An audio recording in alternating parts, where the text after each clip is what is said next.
Hi, good morning everyone. Looks like a war zone. Centurion D5 Evo Smart that we just quickly took apart. Client has been having issues with it, and it comes back to the installation. So these great adjuster nuts from Centurion systems. I'll quickly show you, just to show you how they operate. You can basically turn it, then your gate moves down. If you turn it anti-clockwise, you'll lift the gate.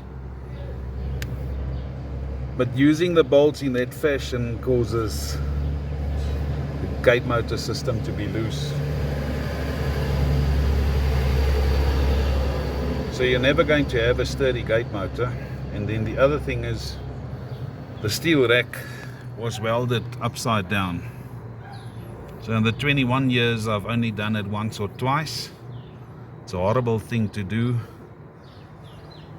And to get it perfect, basically you cannot see the spacing between your gate motor pinion gear and your steel rack from this angle, and neither can you see it if I move away from the outside.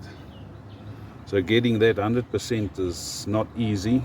Then the other aspect that we have is, should there be a small stone in the path of the steel sliding gate, your gate wheel is just going to run over it, but in that essence it's going to lift the gate, which means as your steel rack is going to lift upwards into the gate motor pinion gear, and that's going to cause an obstruction. So we're going to quickly cut the steel rack off, get the gate motor bolted down into position, and just do it like we always do it.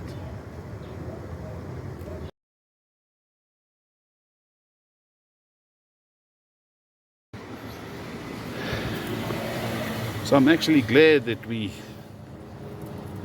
decided to strip the gate motor, because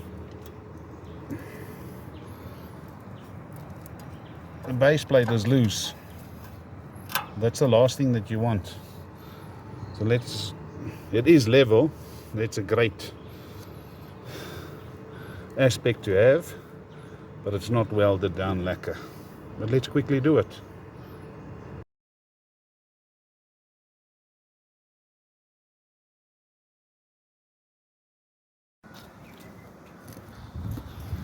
Okay, quite. Gate motor steel base plate, that's welded down, and it's fuss, so it's not going to go anywhere. So we've got a lacquer nice platform. We can now bolt the gate motor into position, and then quickly weld on the steel gate rail onto the steel sliding gate.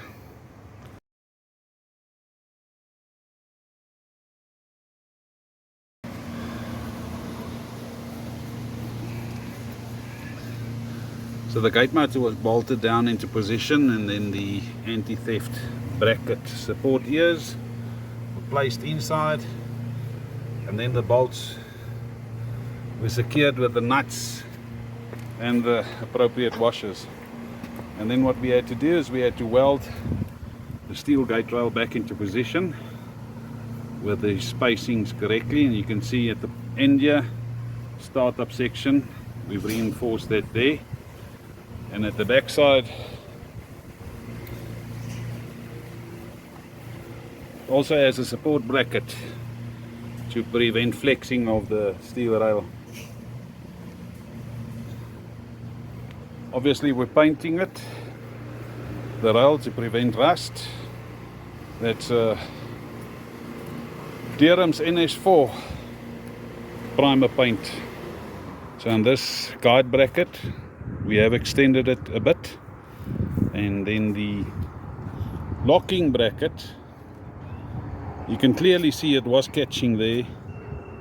Just get that. You can see it was rubbing there. So that was cut loose and then welded back in position. We've got a 5mm gap there. Right, now we can set the limits.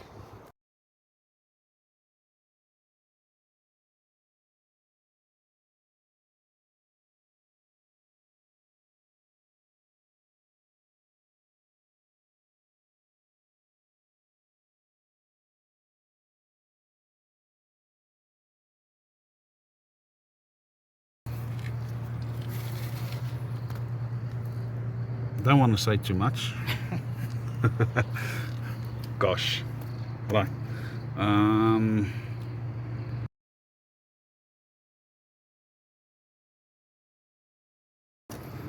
Okay, right. Today's 2nd of December.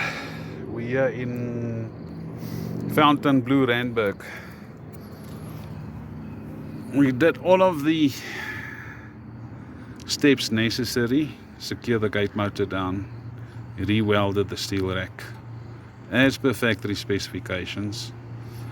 We have a problem in setting up the limits, and then eventually took out the electrical motor and basically stripped the gearbox. And you can see that that main gear is dry.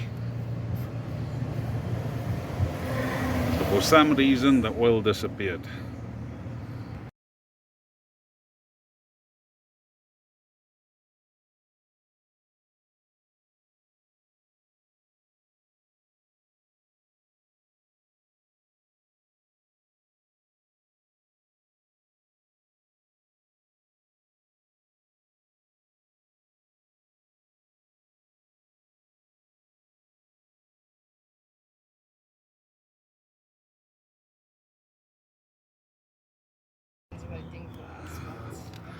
Alright guys, we're done with this repairs.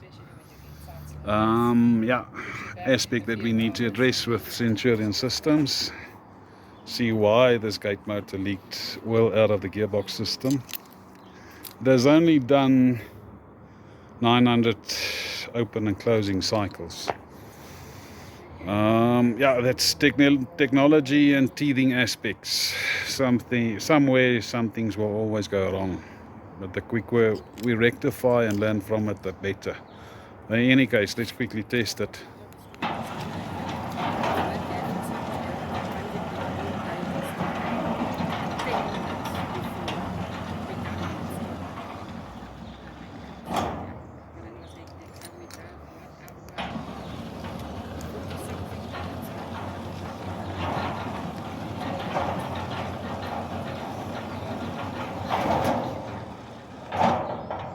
Right, guys, you know what to do. Give Pottie a call, 083 778 2288. Check us out on SmartGates.co.za. Yeah. Thanks for all of the support.